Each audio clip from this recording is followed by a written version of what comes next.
Bom dia a todos. Welcome to everyone. Bem-vindos, bem-vindas.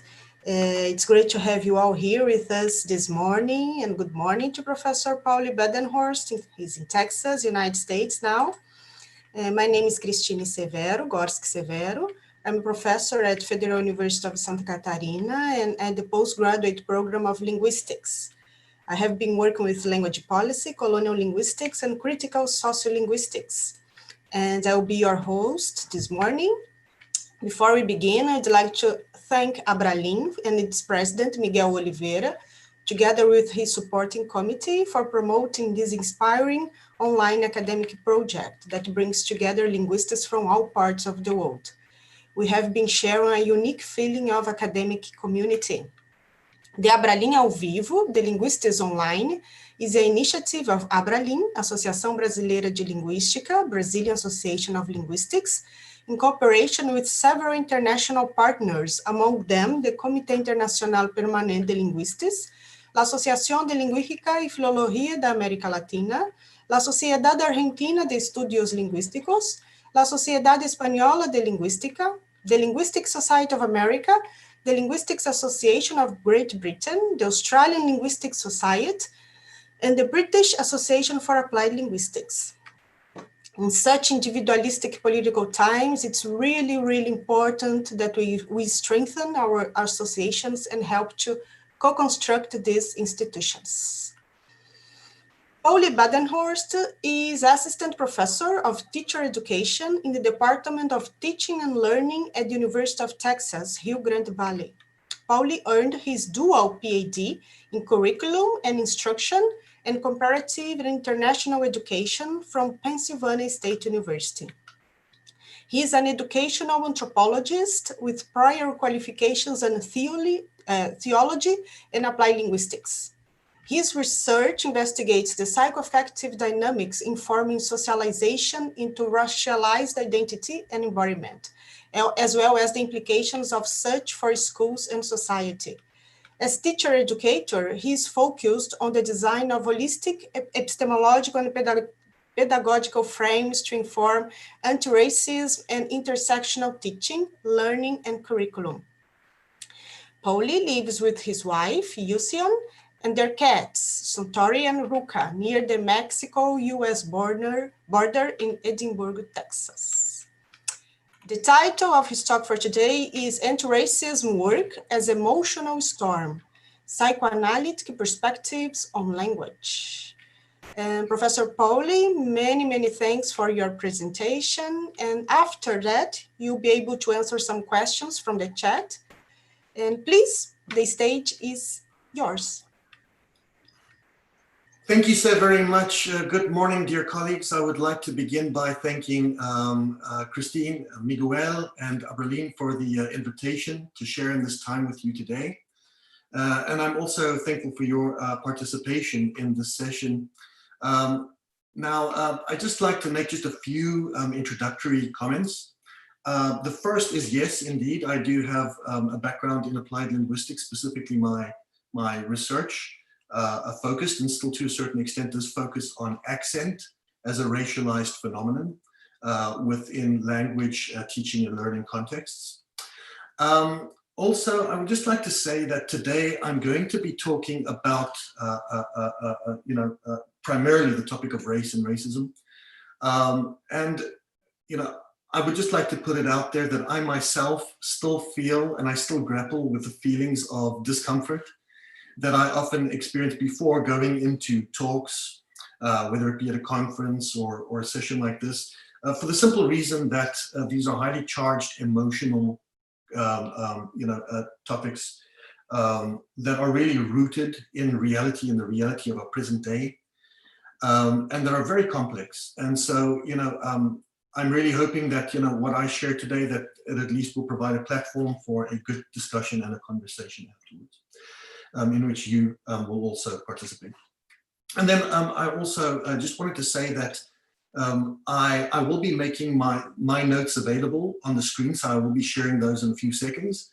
And I'm really doing that just for the sake of, for two reasons. First, for the sake of potentially people whose first language is not English, to make the talk just a little more accessible. Specifically also, for the second reason, is that I will be engaging some psychoanalytic concepts, and I understand that these concepts and some of these ideas may be new to some people, not all people, but I'm sure to some people.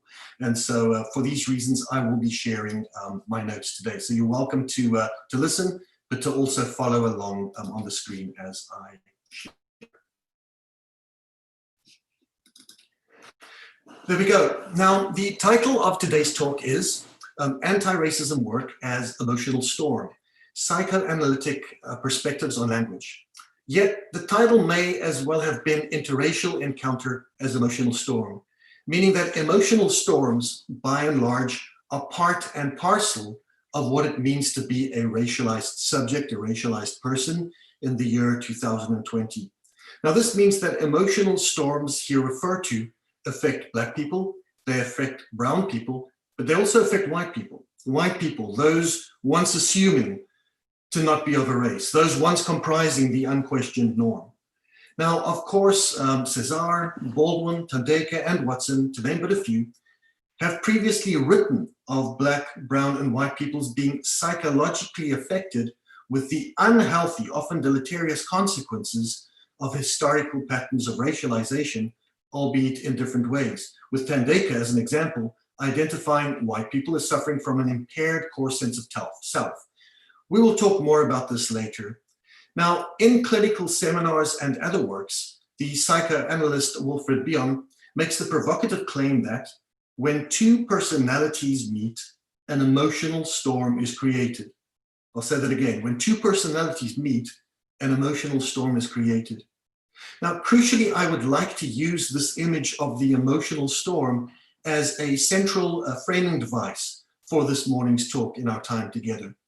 Here, in our context today, the emotional storm will refer to the volatility, the instability of interracial encounters, especially when the thorny issue of race emerges. Yet, it is also important to note that such emotional storm may even flare up during benign, banal moments, otherwise characterized by seeming racial solidarity and good intentions. In other words, we're not just talking about the emotional storm being associated with actual incidents of racism. We're talking about the emotional storm even being present in anti-racist moments of solidarity where people are sharing across racial lines. Now, in light of, to name just a few examples, the Black Lives Matter protests following the recent murders of George Floyd, Breonna Taylor, Ahmaud Arbery, and Rayshard Brooks, as well as the highly publicized situations in which Karens and Beckys, white Karens and Beckys, call up police against innocent Black and brown people, it goes without saying that race relations in the USA today are tense, that racially charged suspicions abound, and that such racialized tensions, in fact, are present in many other parts of the world. So we're not just talking about the United States. We can talk about South Africa, we can talk about Germany, we can talk about England, we can talk about Brazil. There are numerous places around the world today where the content we will be engaging is relevant. Yet more accurately, these emotional storms have in fact also accumulated over centuries of colonization, slavery, and racial domination and exploitation, some institutional, some interpersonal, so that we are, to closely paraphrase Antonio Gramsci, a product of the historical processes to date, which has deposited in us an infinity of traces without leaving an inventory.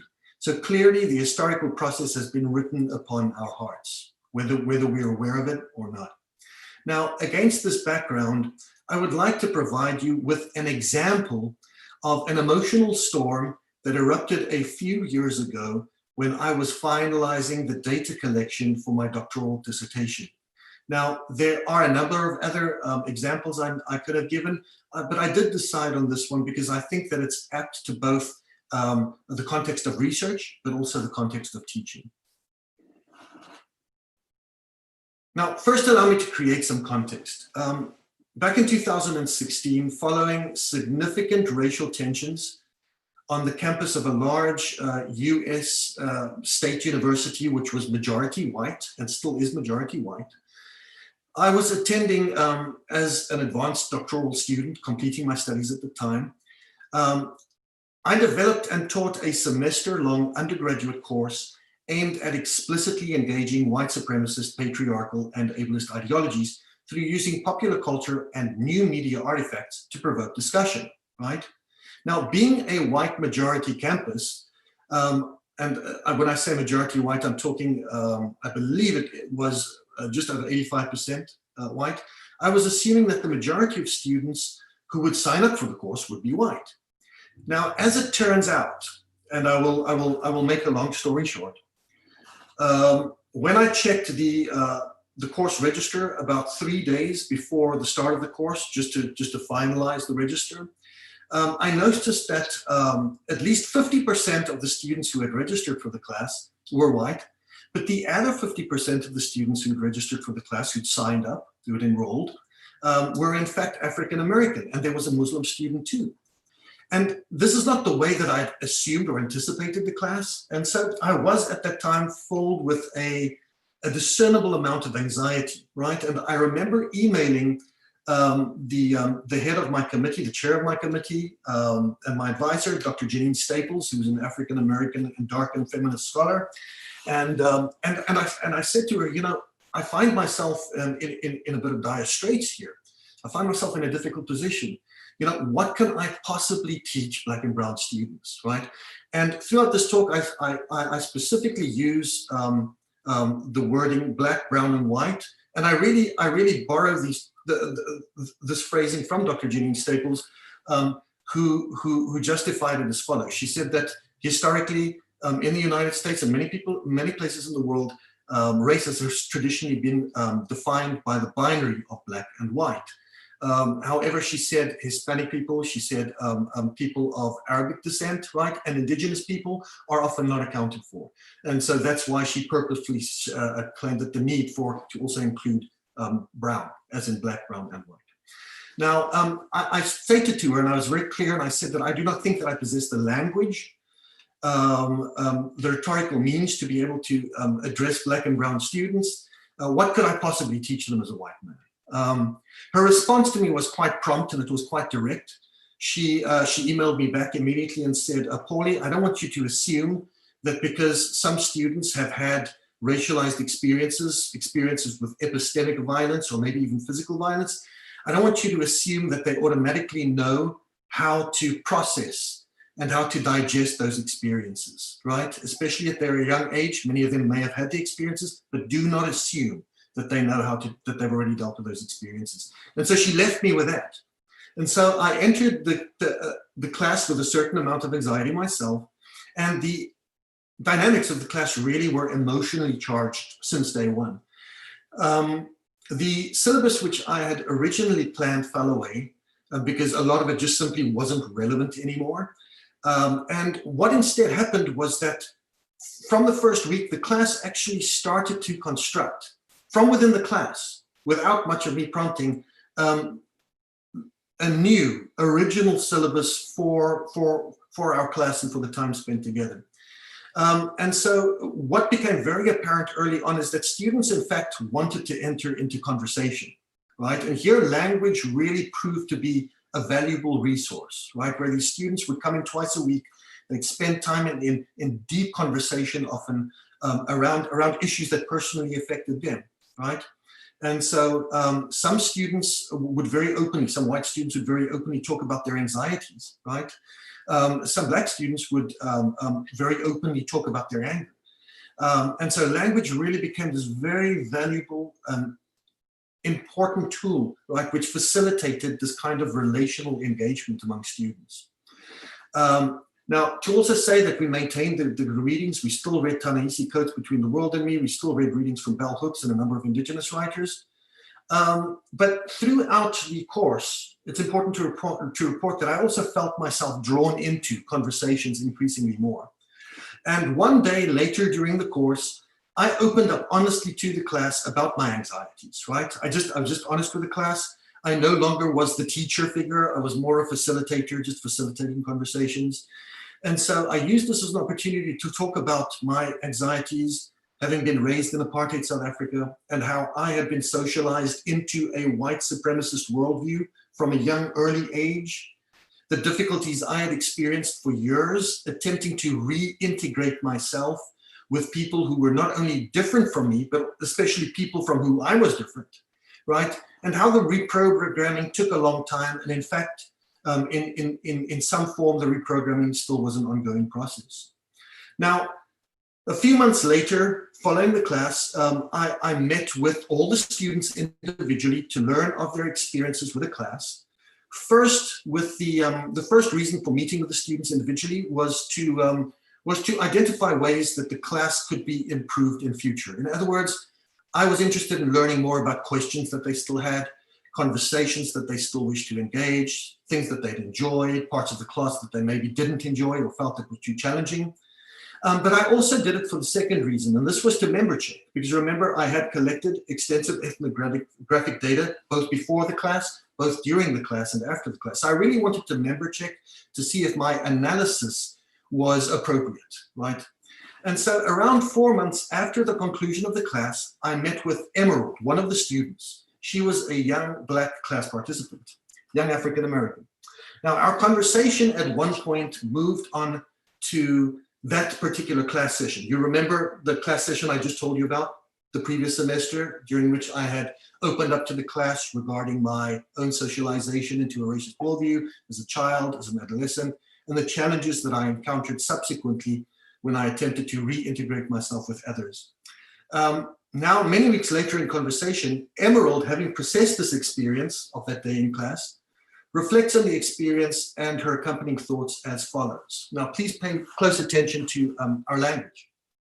So I addressed Emerald. I asked her and I said, that day when I spoke in class, I think inside of myself, I was nervous because part of me felt incredibly ashamed. But apart from that, I also had to, before the time, contend with the fact that there's a big chance that some students may actually walk out. I made a little joke over there. She laughed and she said, haha, that would have been funny, wow. And then I said, but on the other hand, I felt that it was just something that needed to be done. Like just be upfront, you know. And one of the reasons I felt I needed to be upfront was simply because the students up until that point in the semester had been so upfront. They'd been so open. So I was like, who are you to be private in this context? And so I asked her, what was your impression of that entire thing over there? Okay. Again, my reason for asking her, just to clarify, was really to find out, and I was really curious about self-disclosure. Like when a teacher or a facilitator self-discloses, does that self-disclosure put some students off? Does it make some students feel awkward potentially? Does it inspire some students? Does it encourage them? I really wanted to get a sense for that in the context of the class. And so Emerald responds and she says, you know, it kind of reminds me, you know, you're South African. You know about the Truth and Reconciliation Commission. I just think of how people would, you know, say what they've done. But I know that some Black people forgave people who did really horrible things to their families, their sons, their children. And I think that is something that I've seen commonly throughout Black communities, where people who have hurt and have confessed to having hurt, it's easy for us to forgive. And I don't know what that is, but a part of me was like, thank you for sharing. Okay, you know, I accept that. I appreciate your honesty. Another part of me was like, wow, that was easy for you to do that, you know? And so I also question, why was that so easy? A person just said that they once hated Black people. You're Black, you know? How that doesn't leave resentment inside of you. What about us? What type of coping mechanisms have we created to the point where forgiveness is easy in this way? And is it genuine forgiveness or... Now, initially my on the spot, and those were profound words that she tendered, but initially my on the spot, unspoken internal knee-jerk reaction to Emerald's words, that was easy for you, was a feeling of confusion. Why? Because I went into the encounter feeling incredibly anxious about sharing. And I distinctly remember silently thinking to myself, I didn't verbalize this, but I thought it, damned if you don't, damned if you do. In other words, if you don't disclose, it's wrong. If you do disclose, it's wrong. However, later when I reported the encounter, when I actually wrote up my dissertation and I referred to this encounter, I rationalized this encounter as follows. And so what I did was, I'm not going to read the dissertation excerpt. I'm going to just really simplify it and say that I wrote and I said, well, you know, Emerald wasn't informing me about myself. Emerald was especially sharing about something about herself, her experiences, and her perceptions as a young Black woman. At the time when I wrote my dissertation, I said, you know, my silence is a sign of deference and acceptance in conjunction with Emerald's heartfelt admission, indicated our encounter as a form of communion. I used the word communion, in which the binary power hierarchy between the researched and researcher, the learner and the teacher was blurred. I went on to say that our encounter was dialogic, and I was wrong to take offense. Such reaction on my part was out of touch with her vulnerability. You can see that my rationalization there, as will become apparent, was really a way of sidestepping some of the own emotions that I hadn't dealt with. So months later, during my dissertation defense, Dr. Julia Bryan, who's a Black Caribbean scholar on my committee, she picked up on this encounter in my dissertation, and she stated the following during the dissertation meeting. She said, she's addressing me, she said, Pauli, but I found myself using the psychoanalytic lens and wondering, with Emerald, you always run away from the aggression, Pauli. I saw Emerald saying to you, what makes this easy for you, you know?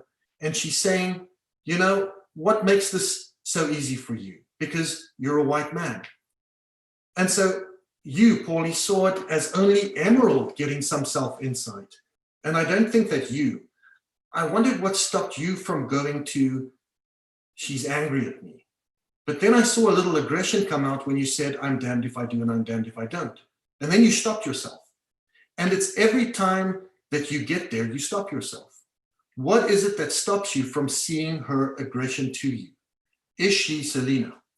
Now, when she said the word Selena, I immediately understood what she was referring to, because there's an earlier part in the dissertation where I refer to, when I was a young boy, a young child in primary school, we had a domestic servant. I know in different parts of the world, people have domestic servants. I know when I was in Ecuador a few years ago, there people have often indigenous people as domestic servants. In South Africa, we generally had Black people, white people had Black people as domestic servants who would work for us during the week. Now, here's the thing about Selena. I would come home with my brother from school in the afternoons. Selena would usually feed us. Selena would be there. My parents would come home late at night. But the thing is, I never sat in Selena's lap. We never hugged. We never embraced. It just wasn't part of the social equation. And I do remember why I wrote about this in my dissertation was that I do remember one of the first times when I became aware of race was when I was a young boy and I was having lunch and I saw that Selena was sitting somewhere else having a lunch. And I realized she never sits at the table with us when we have lunch. She sits somewhere else. And I also realized that the cups and the plates that she was drinking out of and eating out of, that those weren't the cups and plates that we ate of. And this was a realization that I came to as a young boy, but never questioned as a young boy, right? That racial socialization. And so I tender these interrelated excerpts as examples of, on the one hand, how language can be this incredibly valuable resource for making human connections across racial lines. So you think about the class, and the disclosure among students and the participation in the sharing through language. Yet on the other hand, also how a constant risk of misrecognition, backfire, betrayal, and implosion, language also is during moments of interracial encounter. These two really coexist. It's a paradox, right? On the one hand, language enables, but it also constrains. And so good intentions and social niceties conveyed through language are really not enough to cover over the emotional storms that punctuate our respective race subjectivities. One could go an entire semester or an entire year through the school academic year and just be nice, and yet it will not touch on the racialized realities of students in the class. Now here, of course, I'm not referring to any one particular language, such as Spanish or Portuguese or English, but rather to language proper as a system of signification and representation. As Lacan writes, the audible subject during early childhood enters into language as a primary means for recognition, albeit not a language its own, rather a language of prior social alignments that speaks through it, constituting its desires while simultaneously affecting perpetual alienation. Now, since Lacan elsewhere claims that the psyche is structured like a language, it follows that the psyche itself is already alienated, much like the language that structured it. And such alienation is exemplified by language's inherent tendencies to overrun its users' intentions and to fail comprehensive expression, ultimately denying the degree of desired recognition. Now, this ontological instability of language is likely one of the biggest reasons for the general failure of multicultural ideology in education over the past half a century, through multicultural ideology's implied insistence that if teachers just transmit via language the message that racism is bad and model discourses of diversity around flags and food and folklore and talking nice, that non-racist social dispositions would somehow automatically transmit, maybe even spontaneously originate to students, and that the world would be a happy place that values diversity and inclusion and equity and justice, and that everyone would live happily together ever after. In other words, I'm here critiquing multicultural ideology's attempt to transcend the reality of race without contending with the complexities of language. Differently stated, the reality that each person has already been constituted as a racialized subject, and that racialized subjectivity on such grounds is filled with complex emotions like anger, anxiety, we could say rage, confusion, that are intimately connected to language. And this is true for people across all races. Now, at this time, I'm also reminded of the words of the anthropologist Arun Saldanha, who writes that race cannot be transcended, only understood and rearranged. And I think sometimes in multicultural ideological approaches, there's been an attempt to do away with race without accounting for the reality that, in fact, it cannot be transcended, that it can only be understood and rearranged. And so what is required is not a safe, transmissive approach, but instead a relational approach to anti-racism work in education, vulnerable to both the enabling and the constraining capabilities and capacities of emotion and language. An approach that remains aware of the risk that the language we use may also sometimes lead to misrecognition, backfire, betrayal, and implosion due to the ontological instability of the very language upon which such work depends. Now, it's at this point where I think we can learn a lot from previous psychoanalytic discussions of race and its relation to language. And to this end, I would like to suggest two exemplars for our purposes today. The first is Fanon's writings in Black Skin and White Masks on sociogeny. And the second writing that we will engage today is Anne Cheng's The Melancholy of Race, Psychoanalysis, Assimilation, and Hidden Grief, right, in which he writes about the phenomenon of racial melancholy. Now, bear in mind that both of these writers engage language, and Fanon doesn't so much engage emotion, but Anne Cheng certainly does. So Frantz Fanon's notion of sociogeny presents an approach to social psychoanalysis relevant to anti-racist education grounded in decolonizing aspiration. Now, sociogeny, the study of the social construction of illusory human ontologies, and certainly Fanon regards race as an illusory human ontology, builds on Freud's concepts of ontogeny, the development of the individual, and phylogeny, the development of the group. So you can see here there is a tying together of race as experienced by the individual and race as a group phenomenon. The self and the social are connected. The self is in the social is in the self. The ensuing socio-diagnostic approach breaks with European psychoanalysis's traditional preoccupation with individual subjectivity, instead applying psychoanalytic concepts to modes of domination and dehumanization embedded within the collective psyches, the social psyches of racialized groups. In particular, Fanon socio-diagnoses complex psychosocial dynamics informing colonial conditions riddled with a mess of illusions and misunderstandings. Fanon is especially concerned with unconscious psycho-existential complexes brought about by European colonialism's juxtaposition of Black and white races that structure society as racist.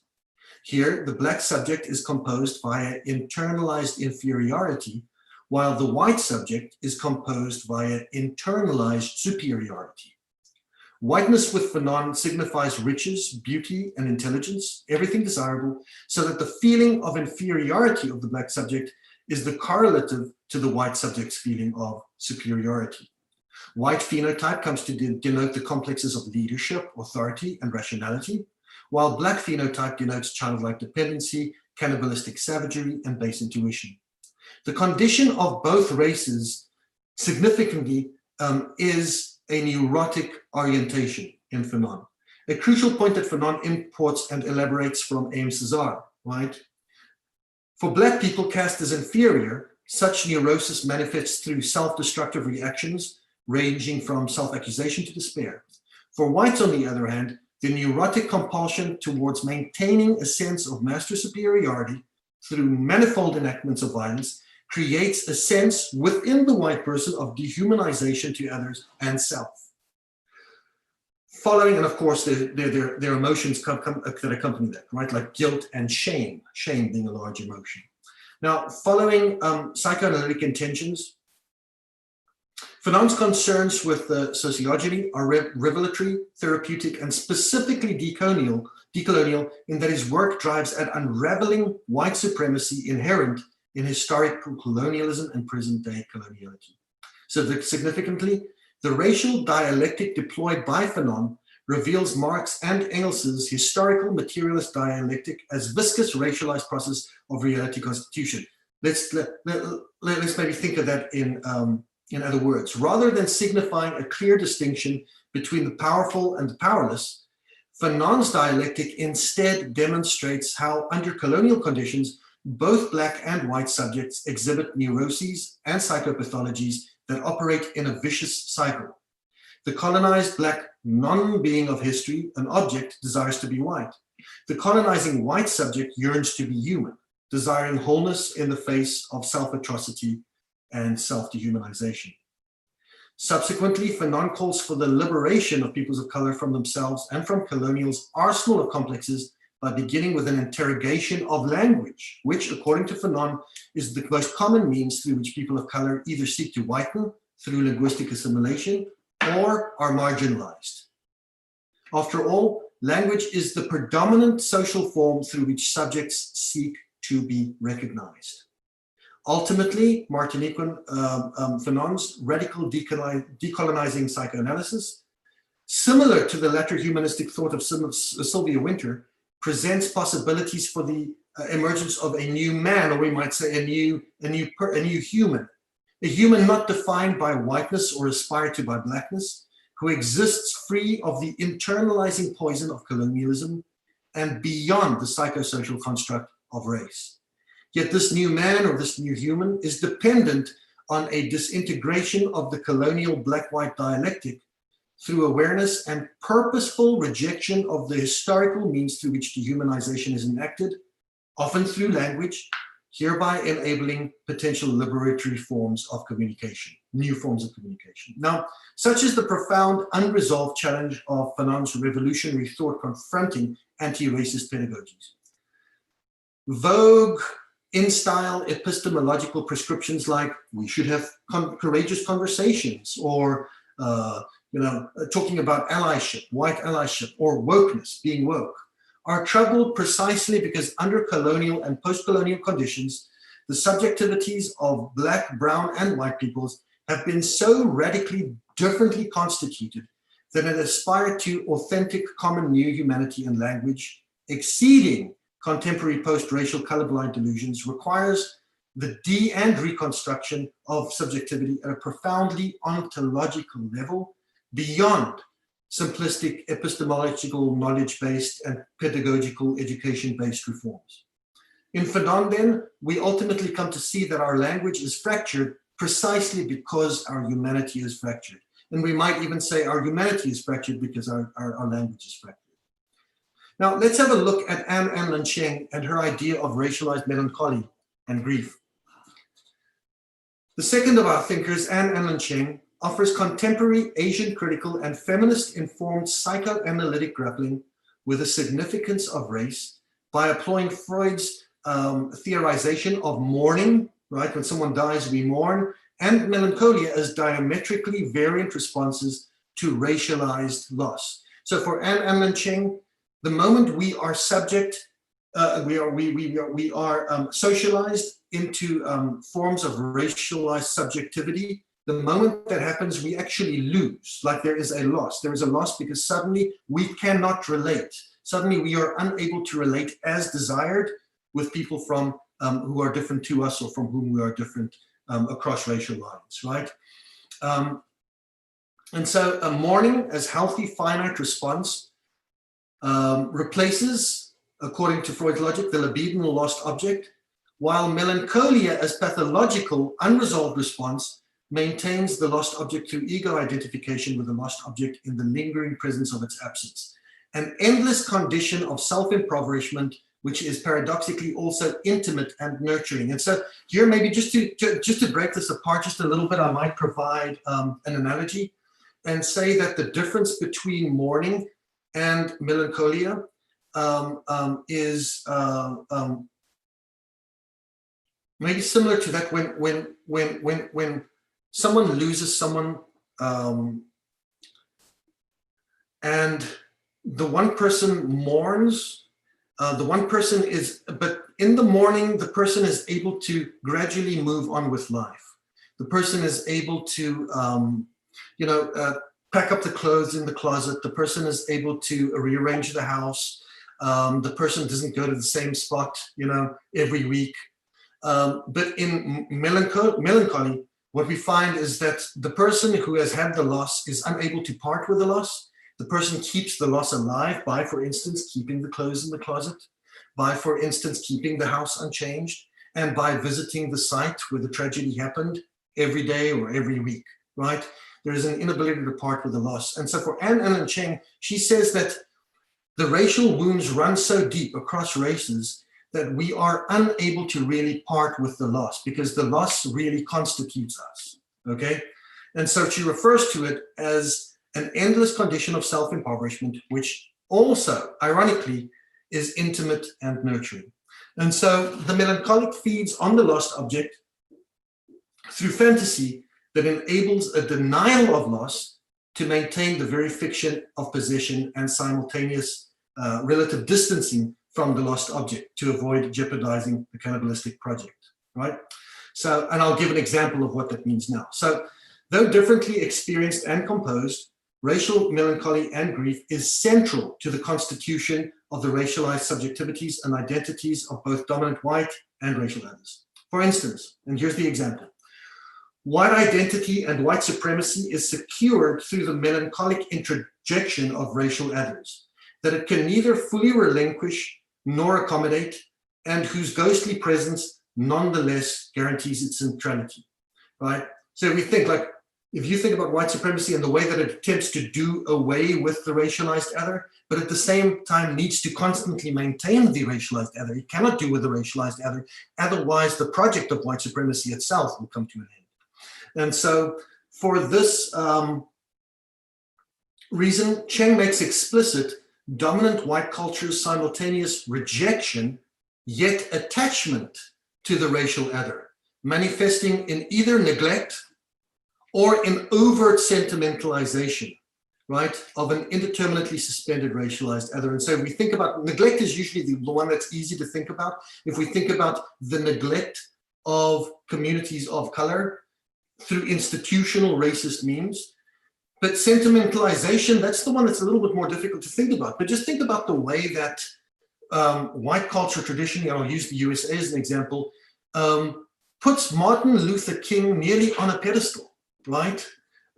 He's given a place in every social studies textbook.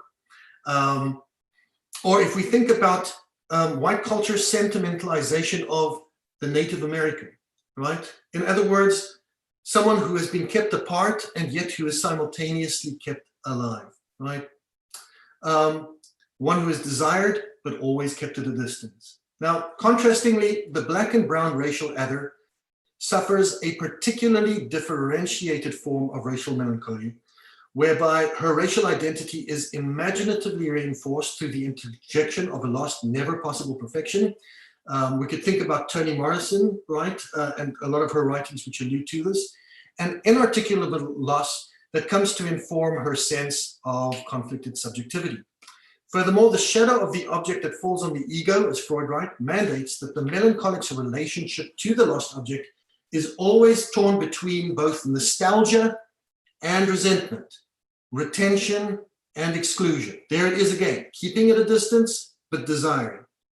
Consequently, while racism is mostly thought of as a kind of violent rejection of the other, racist structures, whether those be institutional structures or psychic structures, in fact, do not want to fully expel the racial other, instead maintaining the racialized other's visibility within existing structures. Here, as examples, segregation and colonialism come to be internally fraught institutions, not because they have eliminated the racialized other, but because they need to maintain the very object they supposedly hate, fear, reject, and literally denigrate. And while racial grievances and injuries addressed through language in courts of law, through protests, and via policy, through linguistic means, are often regarded as signs of progress, Cheng highlights how our inclination to rely on material and quantifiable terms to articulate racial injury often denies deeper engagement with how a racialized sense of loss, so difficult to articulate and put into language, continues to drive and fashion the contours of human subjectivity and identity. Now, at its core, Cheng's psychoanalytic approach presents racialized psycho-emotional reactions such as rejection or internalization and denial or sentimentalization as forms of psychological management that are productive of larger socio-political striations and alignments. The psyche exists in social forms, and the social often speaks as a psyche, and to this end, Cheng alludes to the hauntedness of history and the haunted of that history within the subject. Again, similar to what Gramsci stated earlier in the talk. Accordingly, our psyches and desires are enmeshed with weighty social implication. A psychosocial reality necessitating awareness that we often use the very thing we hate in order to fuel an identity and a sense of self. I'll say that again. We often use the very thing we hate in order to feel an identity and a sense of self. And I think this is another failure of multicultural ideology, is that it failed to contend with the fact that often behind racism, right, there is this phenomenon whereby people are actually using their disdain or their hatred of the other in order to construct a sense of self and a coherent sense of being, so to speak, right? Now, the primary implication of Cheng's psychoanalysis of racial melancholy and its self-sustaining ability and role in identity formation for anti-racist pedagogies is that it highlights the need to grapple with those complex, deeply embedded psychological dynamics that ensure the reproduction of racial identity as existential necessity. Individuals and communities remain invested in maintaining racial categories even when such identities prove to be prohibitive or debilitating. An insight that may be crucial towards a productive reimagining of not so much how to do away with race, but instead how race is already inextricably and irrevocably implicated in the psychic modes of human being, belonging, and becoming. Ultimately, Cheng leaves us with a realization that surface language and expression alone is inadequate for remedying those deep emotional scars carved into the human soul through centuries of racialized violence, whether such be epistemic or physical. Now, I'm going to head towards the conclusion here, and I'm going to say, consequently, and especially in context to racism and its eradication, it is grossly inadequate to assume that past epistemological or pedagogical interventions will suffice, especially critical pedagogical approaches seeking to transmissively demystify bad consciousness through a type of mechanics Elizabeth Ellsworth previously derided as being utopian, overtly rational, patriarchal, or paternalistic. That's not to do away with critical pedagogy, it's merely to say that it is, in and of itself, it is not enough.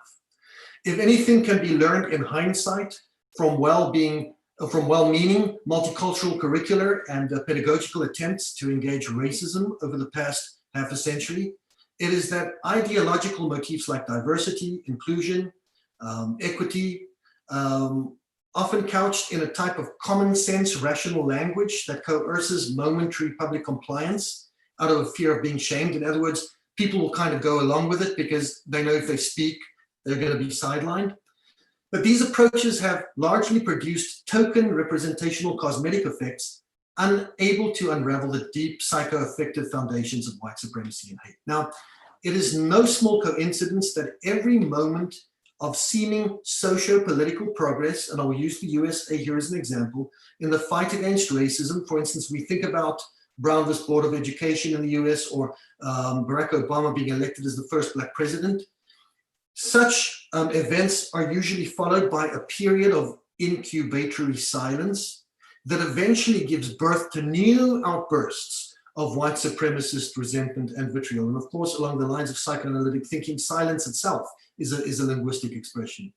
Now, while hate is a verb manifesting in active, violent, embodied corporeal forms, often associated with what Hannah Arendt terms the temporary alliance of the elite and the mob, it is also simultaneously an abstract noun indicating an affective, an emotional disposition able to hibernate and endure within the recesses of the human psyche during times of social proscription and politically correct censure. In other words, hate is perfectly able to hide and hibernate in silence beneath the level of language and expression.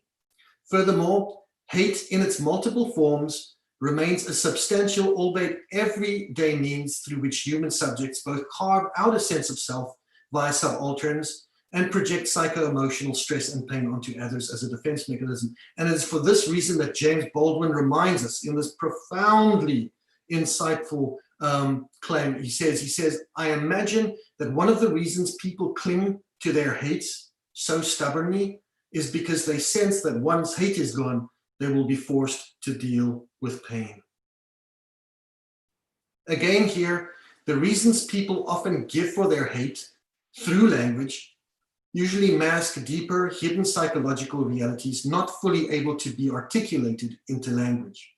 Therefore, teaching against racism is insufficient if unaccompanied by the dangerous grappling with how it is that race and racism often form an intricate part of our racialized identities create, experience, and maintain a seemingly coherent sense of self in a manner that uses language, but still remains hidden to itself. Consequently, there is little refuge in the panacea of dialogic engagement as supposedly sufficient to remedy those deep racial relational wounds and amputations inflicted repetitively across centuries into our present day. After all, language reveals and discloses, but it also obscures, obfuscates, and frames as incommensurable. To this end, we need to be careful of reading too much into the meaning of language without also a deeper relational engagement. And so I really just want to finish off with a few end thoughts here. When we talk about relational engagement here, one thing I'm doing is I'm not writing off language. I think in this talk, language has been shown to be incredibly valuable and vital. So if we think about vital means towards actually talking about who we are as racialized subjectivities, bridging those racial divides, right? It is one way. It is a very valuable tool. Yet at the same time, it is a fraught tool. It comes with certain risks. It comes with certain challenges that it presents. Now, in the class that I told you about earlier, the class really showed the one side, right? It showed how how language enables these kind of conversations to happen. It is significant that in the class that I spoke about earlier, in which we met together at that US university, it is significant that in that class, it's not so much that we talked about one another, So if you imagine like traditionally how like anti-racism work gets done, is like people talk to a bunch of white students and then or they talk to a mixed group of students, but there's no real interaction. It's really just talking about things. However, in the class over there, I think what the crucial difference was that we spoke to one another, right, and not about one another. Now, another challenge to this kind of work, though, is that it requires so much time. And so this came out in some of the student feedback. One of the things, two of the big things that students generally agreed on in their course feedback was that the number one was students asked, why isn't this kind of course mandatory? Like, why are some of us nearly graduating from university and this is the first time we have a class like this? So clearly they found it very meaningful. On the same token, you couldn't mandate a class, because when you mandate a class, usually you mandate something, there's resistance to it. The second thing that students said in their feedback was 1 semester is not enough. We wish it could be like ongoing. And of course, this puts a time challenge to universities, to departments of education, to to institutions of higher learning. Like, how do you actually provide the amount of time that it requires for people to actually delve into these deep conversations across racial lines in a way where it's not just, well, we have people in a room now, 2 hours and they're out. In which case most people probably leave unchanged. So how do you cultivate the amount and provide the amount of time that's required to allow this amount of language-based relational engagement, right? That is another challenge. And so I want to thank you again for your time. I really want to leave some time for us to engage in conversation. I would like to think of this as less a Q&A, a question and answer session, with you asking and me speaking back at you, and maybe more of it as a conversation that we could have around this idea of language and its relationship to anti-racism work in schools and society. And so, I really would like to ask of you, perhaps, what is the function of language in your experience, in your understanding, for the future of anti-racism work in schools and society? And I will leave it at that, and I will hand back to Christine at this time. Thank you very much.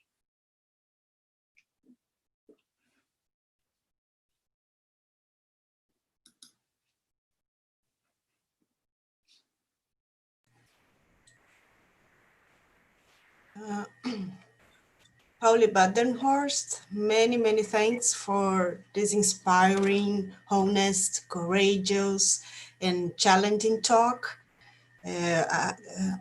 We all agree with you that we should be able to transcend this liberal multicultural framework and engage into a true relational approach, which means facing our own racialized histories. Thanks for bringing this deep reflection to our academic, pedagogical, and personal lives. There are some people were interacting on the chat, and some of them were sharing their experiences related to this topic. I'll just bring to you some of these questions, and there is a colleague, he's a professor at the University for International Integration of the Afro-Brazilian Lusophony. Yes, here in Brazil, in the state of Bahia. His name is Alexandre Silveira. He's a very dear colleague here. We have been working together for some time. And he's asking you a question. So I would like to know your opinion about how to organize an anti-racist literacy inside and outside schools and universities. What do you suggest how could we work on this pedagogical anti-racist literacy? You mean it's not just an educational task, but it's also a cultural and social task. Yes, there's another professor here, Renata, from south of Brazil. She's from Paraná. And she also asks about anti-racist literacy. How does it affect pedagogical design inside classes? So if you could share more about this pedagogical practices and syllabus designs and all these things. Yes, this is the first question. Yes. Okay. Thank you very much. So you said class design and syllabus, right? Yeah? Yes. Fantastic. So thank you so very much. I will tender some ideas that I have, and certainly my experience, is still developing. So I would be happy for other people to participate as well, and we can construct as such the response to these questions. Regarding Dr. Silveira and the first question about how to organize anti-racist literacy. And I imagine that it's literacy or anti-racist literacy in both schools and society. So we're talking about how do you do it both pedagogically, but also as a larger practice or exercise within other social contexts. One place I think which is a helpful place, at least for me, to begin thinking about this is the idea of capacity building. And I think, if we're talking about anti-racist literacy, like being literate in anti-racism, if we're talking about being literate in the histories of racialized oppression and racialized violences, if we're talking about being literate about institutional oppressions and racism, if we're talking about being literate in how race doesn't just affect others, but actually affects us as well. That's a lot to take in. There's so much there. And sometimes I think that again, the downfall of a lot of previous approaches, which I certainly am guilty of too, because I've done them and participated in them, is that it's nearly like it's an information dump. Like, as long as we do the readings and we give the readings and we engage the important ideas or topics over in whatever period of time we have, as long as we do that, then we've kind of done our job, and then we expect, well, some students won't get it, but at least some of them will get it. And we like to use the metaphor of, like, at least we're planting the seed, and if we just leave it, maybe a few years from now, the seed will germinate, and students will be like, oh, I remember this class 7 years ago where they spoke about, like, institutional racism, right? Or they spoke about racialized oppressions or colonialism or colonial violence. The problem, though, is students are entering a lot of these classes on the one hand with experience. So they've lived in the world, they've seen things, they've noticed things, but they often don't know how to make sense of them. And so it's really the idea of capacity building. I think sometimes with the information dump, we're dumping so much information, but our students haven't developed the capacity to be able to integrate, make sense of the information, and integrate it into their lives, right? To digest it and then integrate it. And so I think the place we need to start is really with capacity. How do we start building capacity? Like, it doesn't help to come with an information dump into a tank that's only this big, right? And there's this much information. Like, how do we make sure that we break up the information into portions which match the capacity that our students are ready for in those moments? So in terms of capacity building, I think a good place maybe to think about where we start with that is, one cannot really start talking about emotionally weighty racial topics if the emotional scaffolding and framework hasn't been established in the class to begin with. And so, like, how much relationship have we established? How much rapport have we established? How much trust have we established with our students? How much relationship, rapport, and trust have they established with one another before, right, we can even start dealing with some of these bigger topics and issues? I'd say the first step to capacity building is really starting off with building that rapport. Now, and this is once again comes back to the challenge which I referred to earlier, which is this stuff takes a lot of time. One way that I felt was helpful to me was that in our class, the class I referred to, we would do extramural activities. We would go outside and do things. We would go and play softball. This is outside of class time. And so the students learned to know one another and me, and I learned to know them a lot more outside of class. And that knowledge meant that by the time we walked into a class, we had a larger relational capacity, right, that we had built, which meant that we were able to engage more with one another's experiences, and we're actually more accepting of one another's experiences, and we're more able to be critical of ourselves and think to ourselves and reflect and say, well, how am I implicated in this? Or how does this affect me or my family? So, I don't, that's a long-winded answer. I'm sorry I couldn't be more crisp and succinct, But I do think that capacity building is the place to start, right? Then when it comes to the idea of class design and syllabus in anti-racism work, I'm actually, of the opinion, and I'm really starting to feel more and more like this the longer I go on, is that the old idea of having a set of like deliverables and objectives and then walking to a class with a pre-formulated syllabus, I think is unreasonable, because we don't always know who our students are when we walk into class the first day, where they are in terms of their capacities or their levels. And so I think the idea of an emergent syllabus or an emergent curriculum that gets developed within class, that gets developed in relational conjunction with students, with their interests, with their backgrounds, with their questions, I think that is something that I'm personally finding more and more effective as I start working with the idea of an emergent curriculum, something which is built from the ground up.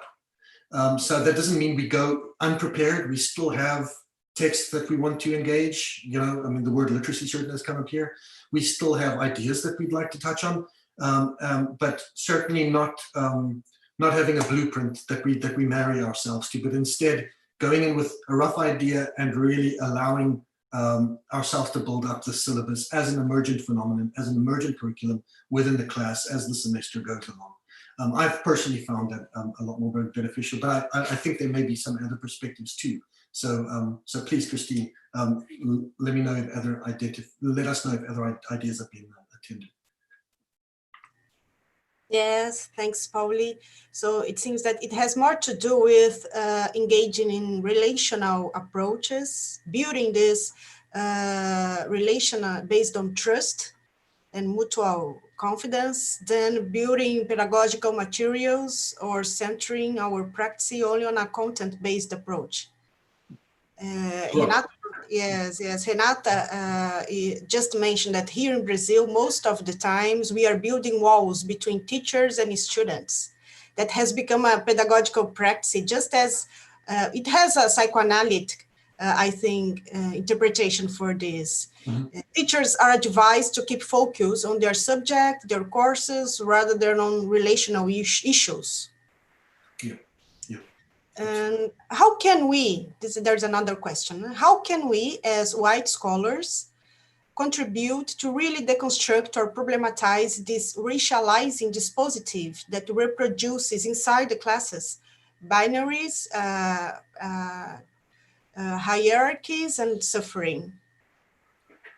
Okay, may I ask, could you please just repeat the question, just so I can just write it down? How can we, white scholars that have been working with educational practice, contribute to really deconstruct or problematize this racializing dispositive, just like as a Agamben dispositive, this historical racializing dispositive that reproduces these dichotomies and hierarchies and sufferings from both sides? Okay. Maybe you could share a little bit your experience in Texas. Sure. I see that the question is specifically framed from a white scholar perspective or context, and so I will be engaging it from that perspective. Again, I can only refer back to my developing experience. The first is probably to say that it is inevitable, of course, that we are going to encounter binaries and hierarchies and the like. I think that that's something that psychoanalysis certainly points us to, is this inclination within humans. And I know that Lacan speaks about this to a certain point. Christiva, of course, talks about it too. But this inclination for us to automatically convert complex social phenomena into fairly manageable binaries or hierarchies, right? as a form of psychological management, right? It's actually something we learn to do at a very young age, right? In fact, Freud even writes about it, right? In splitting and the distinction that we make between the good and the bad breast, right? So we really, we are, it's nearly as if we are programmed as humans up until this stage in our evolution to make very complex phenomena, situations often that appear to us to be unpleasant, or that we do not fully understand, mysterious sometimes, that we have this inclination to automatically frame them as good, bad, to do binaries, or to say black, white, or to have a hierarchy, right? And to operationalize social reality in terms of hierarchies and binaries. So that's a given. We're going to encounter that. But how do we begin to deconstruct and problematize those? I think that that's a really good question. One thing that I found quite useful, and again, I'm addressing this as a white scholar, right? Someone who framed the question as a white scholar. One way of thinking about this that I found very useful has come from Meyer, James Jupp, Gentleman Shim, people who work in the field of what's known as critical white studies. Now, critical whiteness studies is not meant to be a replacement of critical race theory. It's more, think of it as a subset, but it is really a way in which white scholars are trying to make sense with a lot of these complexities, these binaries and the like that you refer to. And one way in which they do that is that they, for instance, show, as an example, how white itself is not a solid category. So if we think about the binary of black-white, white itself is not a stable, solid category. White itself is incredibly fragmented based on level of education, based on socioeconomic status. In fact, it's not uncommon sometimes for more educated, slightly more wealthy whites to refer to poorer whites as white trash, right? And then it's not strange for those whites referred to as white trash to then go and often vote quite conservatively, right? Because the one thing that they have that they regard as something valuable might be the language they speak, English, or it might actually be the color of their skin. But the idea that white is one thing is, of course, an illusion.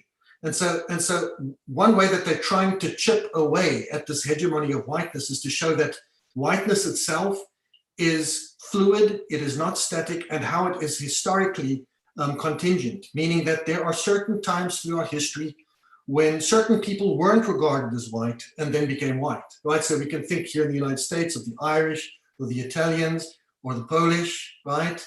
But we can think about this as well in other parts of the world too, right? And I'm always reminded of that idea of like, and this was explained to me once by a scholar from the Caribbean, how someone from Haiti, when they go to the Dominican Republic, they're generally perceived to be black, but Dominicans don't necessarily think of themselves as black. But then when Dominicans go to Puerto Rico, they are perceived to be black, but the Puerto Ricans don't perceive to themselves to be black. And then when the Puerto Ricans come to the United States, they're not white, they're now brown. And this was the way the person framed it to me. But just once again to show that these binaries and these very stable categories that we think are stable are in fact very fluid and change across geography and change across time, right? And so class discussions, I think, and conversations around like the phenomenon of the changing of race. I sometimes use the metaphor of the slinky, right? And how whiteness changes itself. I think that those can be quite beneficial, right? To breaking apart this idea of like the monolith, right? The singular essentialized entity. And giving historical examples too, I think, and exploring historical examples. I think that certainly to me has been a useful approach. I don't know if that answers the question. Yes, great. It also happens like with some white Brazilians that believe they are white. When they go to the United States, they discover they are Latinos. Or when they go to Europe, they say, oh, we are Latinos. So it's very interesting how this racial, this whiteness is built, and it's also moving. Yeah? Right. Maybe you also experience this as being from South Africa. So when people say, "Oh, you are African," so it's just creates a confusing situation about how white identities are also evolving and moving and changing. Absolutely. You know, it's interesting you mentioned South Africa because I'm actually in the process of writing something where, when we study the history of apartheid, apartheid proper really from 1948 is carried by the National Party, which was the Afrikaans, the Boer people, who were staunchly white supremacists, sometimes even Nazi sympathizer. But if you just go 50 years earlier in the history of South Africa, you find that it is Afrikaner people who were put in concentration camps by the British, and they were often perceived to be lesser whites. They weren't perceived to be white enough. And so here within the space of 50 years, we have people who were perceived to be not really white or white enough. And now, 50 years later, they assume the banner of white supremacy. Obviously, I think one of those is a form of compensation to prove, right, that they are in fact white. But yes, as you said, South Africa, very true, very true.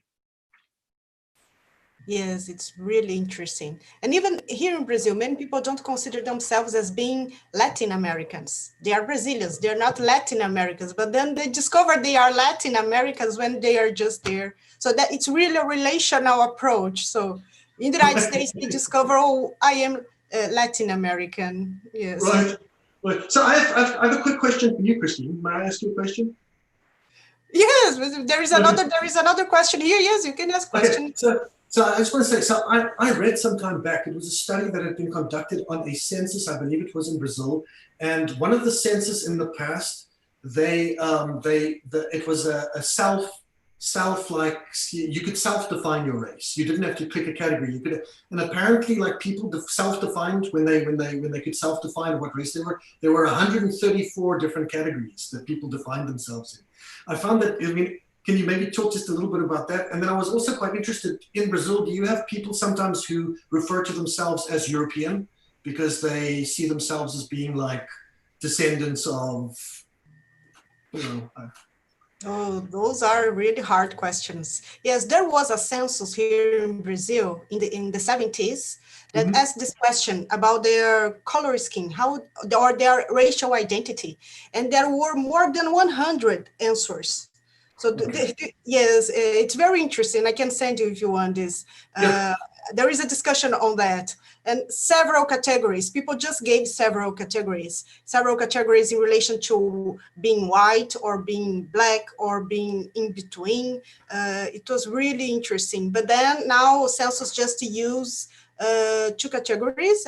Are you black or brown and white? Yes, and because of European immigration in Brazil, because of the history of Brazil, colonial history, so many people who, many European immigrants that came to Brazil in the beginning of 20th century, especially to south of Brazil, they just built the sense of a community, European community, like German community, Italian community, and so on. And then we have just local varieties of, like, for example, German, like Hunsrück is not a standard German, but is like a dialect. So this makes them like, oh, we are like Germans, but in relation to Europe, that's a dialect. I mean, people wouldn't say this is a language.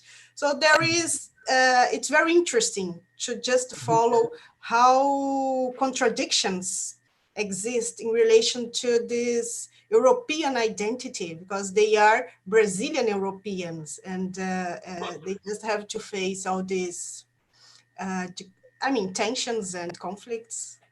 Yeah, it's very interesting. Yes. Absolutely. Thank you so much. much. You should come to Brazil once. Yes. Florianopolis. Yeah. To Florianopolis, yes, you're really welcome.